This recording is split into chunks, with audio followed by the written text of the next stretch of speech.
बहराइच जिले की कमान आईपीएस वृंदा शुक्ला के हाथ।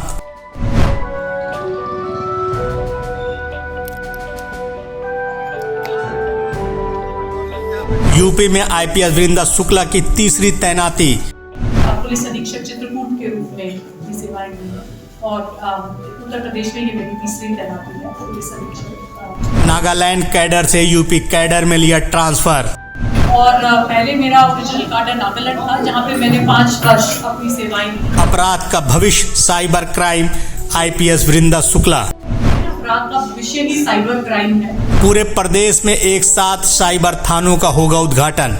जहाँ तक साइबर थानों की बात है, वो पूरे प्रदेश का एक ट्रेंड है कि जल्द ही उन सभी का एक साथ इनॉग्रेशन होने वाला है। बहराइच जिले में आईपीएस वृंदा शुक्ला ने नए पुलिस अधीक्षक का पद संभाला। प्रेस कॉन्फ्रेंस के दौरान मीडिया से अपनी प्राथमिकताओं के बारे में बताया और साथ ही मीडिया और पुलिस के दरमियान रिश्तों को मजबूत करने पर जोर दिया। नागालैंड कैडर की आईपीएस वृंदा शुक्ला की उत्तर प्रदेश में यह तीसरी तैनाती है। कैडर ट्रांसफर होने के बाद पहली पोस्टिंग नोएडा, दूसरी चित्रकूट और तीसरी तैनाती में बहराइच पुलिस अधीक्षक का कार्यभार संभाला। बहराइच में बेहतर पुलिसिंग व्यवस्था और पीड़ितों को जल्द इंसाफ दिलाने के लिए बात कही। आज की भारतीय पुलिस सेवा अधिकारी हूँ और पहले मेरा ओरिजिनल कार्डर नागालैंड था जहाँ पे मैंने 5 वर्ष अपनी सेवाएं दी। वहाँ पे भी म्यांमार जो इंटरनेशनल बॉर्डर है उस पर एक डिस्ट्रिक्ट है जहाँ पे मैंने लगभग 9 माह एज एसपी काम किया था। उसके बाद मैंने यूपी कार्डर शिफ्ट किया मैरिज के बाद। यहाँ पे मैं डीसीपी महिला और बाल अपराध नोएडा पुलिस कमिश्नरेट में एक लंबे समय तक रही, लगभग 2.5 साल। वहाँ पे मेरा एक बहुत रुचि भी इसमें विकसित हुई कि जो महिला और बाल अपराध है उनमें किस प्रकार से काम होना चाहिए और बहुत से नए आइडियाज भी उस समय मेरे पास आए। उसके पश्चात मैंने 1 वर्ष पुलिस अधीक्षक चित्रकूट के रूप में सेवाएं दी है और उत्तर प्रदेश में ये मेरी तीसरी तैनाती है पुलिस अधीक्षक। मैं अपनी जो प्राथमिकताएं हैं वो साझा करना चाहूँगा और फिर आप सबको भी आमंत्रित करूँगी कि जनपद की पुलिसिंग के संबंध में आप लोग अपना जो एक्सपीरियंस है, अपने सुझाव है, फीडबैक है वो जरूर साझा करें। भविष्य में भी पूर्व में भी मेरी जो पूर्व की नियुक्तियाँ रही हैं प्रेस बंधुओं से बहुत अच्छा फीडबैक मिलता है जिससे एक दिशा मिलती है कि किस ओर ध्यान देने की आवश्यकता है। तो सबसे पहले तो जो मेरी निजी प्राथमिकताएं हैं वो यही है कि मैं चाहूँगी कि मेरी तैनाती के दौरान बहराइच पुलिस एक निष्पक्ष फोर्स के रूप में जानी जाए, एक संवेदनशील फोर्स के रूप में जानी जाए और तत्परता से अपना काम करे। पुलिस की यही मुख्य जिम्मेदारी है, यही मुख्य दायित्व है कि जब भी बहराइच जनपद के नागरिकों को पुलिस की जरूरत हो तो तत्परता से मौके पे पहुंचे और उचित विधिक कार्रवाई करें। विलंब करना कार्रवाई में ताकि अनावश्यक समझौते हों, आरोप बढ़ने, अनावश्यक आरोप प्रत्यारोप हो, ये सब बहुत अनप्रोफेशनल पुलिसिंग का संकेत होता है और मैं चाहूँगी कि हम इससे दूर हटें और तत्परता से, निष्पक्षता से अपनी कार्रवाई करें। दूसरा, क्योंकि लोकसभा चुनाव जल्द ही अनाउंस होने वाले हैं और कुछ ही माह में आयोजित किए जाएंगे, तो एक बहुत बड़ी प्राथमिकता ये भी रहेगी कि निष्पक्ष निर्वाचन करवाने में पुलिस अपना पूर्ण सहयोग दे और सकुशल संपन्न कराए, बिल्कुल लॉ एंड ऑर्डर इस दौरान दुरुस्त बना रहे ताकि निर्वाचन की प्रक्रिया में किसी भी प्रकार की बाधा न आए। तीसरा, जैसे कि आप सभी विदित हैं, नेपाल के साथ इस जनपद का बहुत लंबा बॉर्डर है जो कि एक अनोखी संवेदनशीलता पैदा करता है, जो लगभग 110 किलोमीटर का बॉर्डर है। तो उसके दृष्टिगत भी हम यही चाहेंगे कि पुलिस अपनी सतर्कता बनाए रखे और जैसे मादक पदार्थों की तस्करी वहाँ से होती है, बहुत संभावित है कि कभी भी आर्म्स की तस्करी भी हो सकती है, मानव तस्करी भी हो सकती है।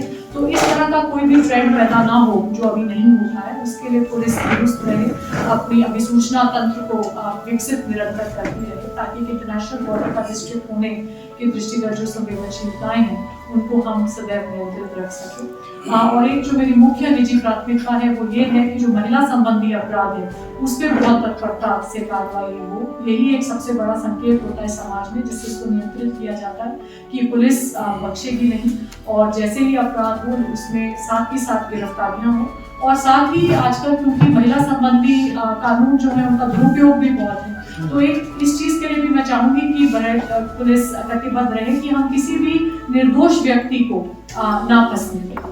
बहुत अक्सर ये होता है कि दुरुपयोग होता है और जो गलत बयान महिला द्वारा दिए जाते हैं उसके आधार पर निर्दोषों के विरुद्ध कार्रवाई होती है। तो हम यही प्रयास करेंगे कि हमारी कार्रवाई बिल्कुल निष्पक्ष हो और जो कानून का उपयोग है वो सही रूप से हो सके। एक लिस्ट हमेशा जनपद में बनी होती है, लेकिन मेरा ये मानना है कि ये एक लिस्ट डायनामिक लिस्ट होती है और इसको कॉन्स्टेंटली अपडेट होते रहना चाहिए।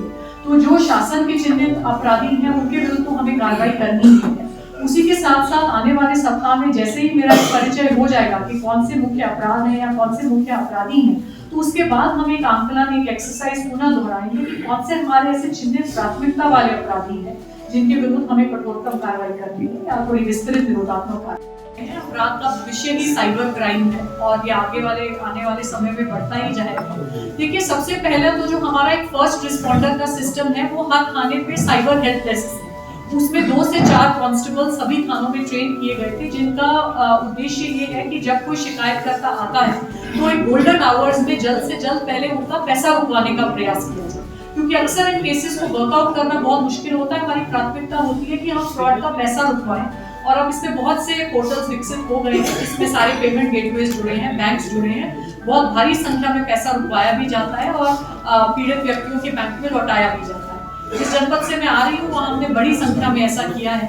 आने वाले दिनों में मैं देख लूंगी यदि हमारे थानों में जो साइबर हेल्प डेस्क संचालित हैं उनमें हमारे पुलिसकर्मी एडिक्वेटली ट्रेन नहीं है और ये नहीं कर पा रहे हैं, तो हम विशेषज्ञों को बुला के उनको ट्रेनिंग दिलवाएंगे ताकि एटलीस्ट ये एक बड़ी संख्या में होना शुरू हो जाए।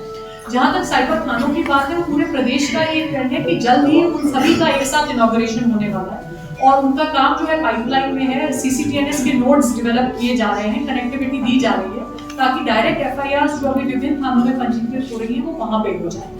और उसके बाद उसमें भी निकट भविष्य में हमारा ये उद्देश्य रहेगा कि जनपद में जो अभी सबसे इस फील्ड में जो सबसे कार्यकुशल पुलिसकर्मी हैं उनको चिन्हित करके वहाँ पे पोस्ट करें और उनको और फर्दर ट्रेनिंग दिलवाएं, ताकि जो थोड़े से टीडियस क्राइम्स हैं जो अभी हम नहीं खोल पा रहे हैं, भविष्य में हम उनको भी इन्वेस्टिगेट करने में सफल हों। स्टेक होल्डर अप्रोच अपनानी चाहिए कि इसमें हम ये माने कि हम सभी का जनपद है, इसको सुरक्षित रखना और इसको इस प्रकार के संगठित अपराध का गढ़ न बनने देना हम सबकी जिम्मेदारी है। तो इसमें हम यही चाहेंगे कि जैसे मीडिया एक बहुत बड़ा स्टेक होल्डर है जिनके पास इनपुट्स पहुंचते हैं, कि आप लोग हमसे प्रोएक्टिवली इस प्रकार के इनपुट साझा करें। इसी तरह से आगे जैसे हम अन्य स्टेक होल्डर से बात करेंगे, मैं ग्राम प्रधानों के साथ भी इस प्रकार की बैठक करना चाह रही हूँ जहाँ हम अपने आदान प्रदान करें कि क्या हमें उनसे अपेक्षा है, क्या उन्हें हमसे अपेक्षा है। और जैसे संभ्रांत नागरिक हैं, अन्य लोग हैं जो कि एक इंफॉर्मेशन का स्रोत बन सकते हैं, उनको हम जरूर कल्टिवेट करना चाहेंगे कि वो बिल्कुल बेहिचक पुलिस के पास आके हमें बता सकें। और फिर हमें अपनी एक जो कार्यकुशलता है उसको भी विकसित करना है, चाहे वो हमारी एसओजी टीम हो या ओवरऑल हमारी एक जो टेक्निकल सर्वेलेंस की कैपेबिलिटी है। संगठित अपराध को काउंटर करने के लिए पुलिस को अपना वेयरविदॉल बढ़ाना बहुत आवश्यक होता है ताकि आप उनकी टेक्निक से कीप अप कर सकें। बहराइच से ये खबर हमारे संवाददाता राजेश चौहान के साथ नूर आलम वारसी ने कवर की है।